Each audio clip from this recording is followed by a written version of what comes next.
بسم الله الرحمن الرحیم. راځو مونږه سی پلس پلس ته راځو. نن به مونږه په سی پلس پلس کې یو نوی ټاپک سٹارټ کوو چې هغې ته مونږه فنکشن ویلی شو. فنکشن مونږ سره په سی پلس پلس کې یو ډیر مهم ټاپک دی چې مونږه زیاتره استفاده د فنکشن نه په پروګرامینګ کې کوو. لکه څنګه چې مونږ ته د فنکشن په ډیفینیشن کې وایي چې a function is a block of code.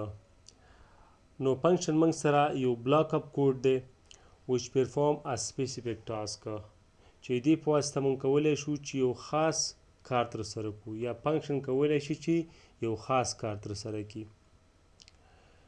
د statement written in a function څومره statement چې دی هغه موږ inside the function لیکو are executed بیا د هغه وخت execute کیږي رن کیږي when it is called by its name چې دا په دې خپل نوم څه شي بیرته کال شي په باډي کې.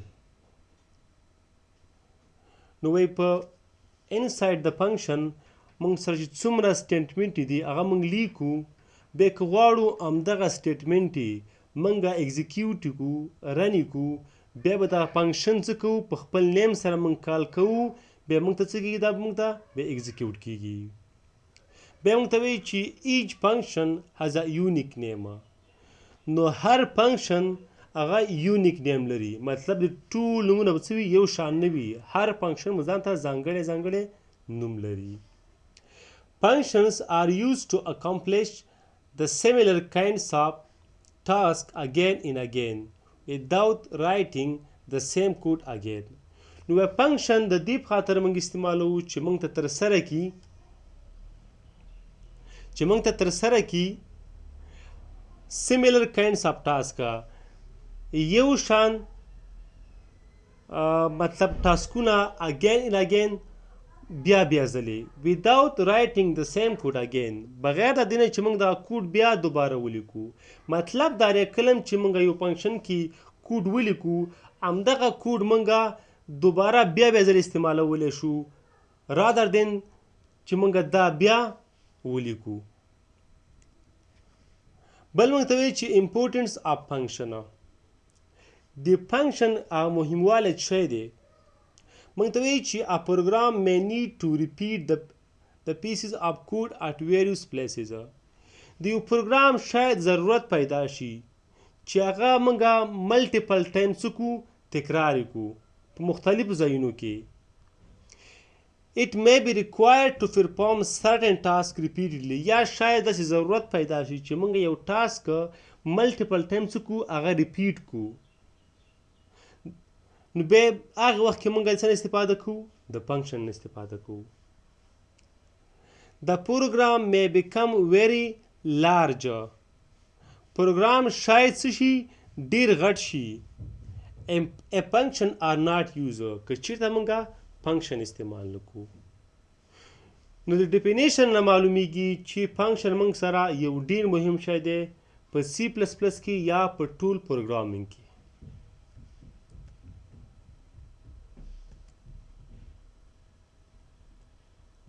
بیا موږ سره فنکشنز دي هغې ټایپس دي. نو موږ عموما ټو ټایپس څه لرو فنکشن لرو په سی پلس پلس کې چې یو موږ ورته یوزر ډیفاینډ فنکشن وایو او بل ورته موږ بلټن فنکشن وایو. لومړی خبره موږ په یوزر ډیفاینډ فنکشن باندې کوو. موږ ته وایي چې یوزر ډیفاینډ فنکشن ا ټایپ اف فنکشن ریټن بای پروګرامر هغه فنکشن چې هغه د پروګرامر په واسطه چې ډیفاین شي په پروګرام کې is known as a user defined function. هغې ته بیا موږ user defined function وایو. This function has a unique name.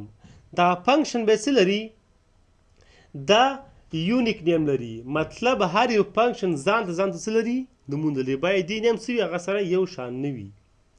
A program may contain many user defined function. نو په یو پروګرام کې کولی شو چې موږ ډېرې یوزر ډیفاینډ څه کوو فنکشنې استعمال کوو. نو دا موږ څه دی فنکشن دی ګوري لومړی موږ څه کړي ګوري دلته وایډ دی بیا موږ چې دی یو نیم ورکړی دی دې فنکشن ته سم په نامه باندې. نو ګوري اوس موږ سم دلته استعمال کړ چې چېرته غواړو چې موږ بله فنکشن څه کړو جوړه کړو په پروګرام کې، هغې ته باید موږ بل نوم ورکړو. نو ټول نومونه باید څه وي؟ هغه سره یو شان نه وي. بل موږ سره څه دي؟ built in function دي. نو a type of function that is available as a part of language is known as a built-in function. نو built-in function تیار څه لري په یو لینګویج کې راځي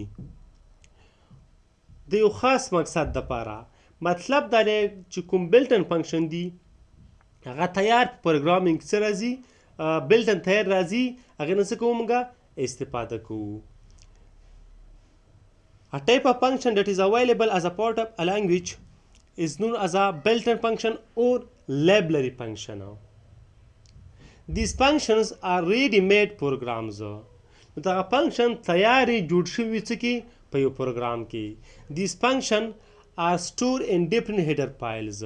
نو دا function په مختلفو header فایلو کې څه وي؟ موجودې وي. که زه راشم ګورئ دلته زه تاسو یو مثال درکړم. دا مثلا یو هیډر فایل دی. دا انساید دغه هیډر فایل موږ سره څه دي؟ ملټیپل بلټن فنکشن موجود دي چې موږ دې څه کوو؟ استفاده کوو. نو ګورئ که دغه زه ولیکم چې سی آوټ، زه ولیکم سی آوټ، دا ګورئ یو فنکشن دی. که زه ولیکم سی ان، دا موږ سره څه دی؟ یو فنکشن دی.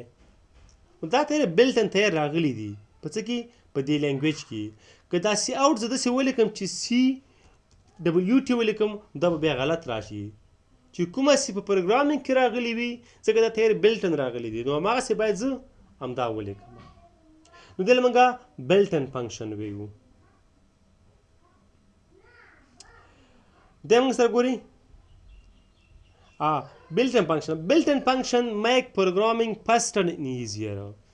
نو د built-in function په واسطه موږ کولی شو چې پروګرام څه کړو؟ دا په تیزۍ سره هم وکړو او پروګرام موږ په اسانۍ سره وکړو. نو موږ چې دلته خبرې کوو موږ به په یوزر ډیفاینډ فنکشن باندې خبرې کوو. دا چې یوزر ډیفاینډ فنکشن د دې خپل رولز دي، په دې به خبرې کوو چې څنګه موږ فنکشن ډیکلریشن وکړو، موږ څنګه فنکشن ډیفینیشن وکړو، څنګه موږ فنکشن کالینګ وکړو. نو انشاءالله په دې موږ بله ویډیو کې څه وکړو؟ خبرې وکړو.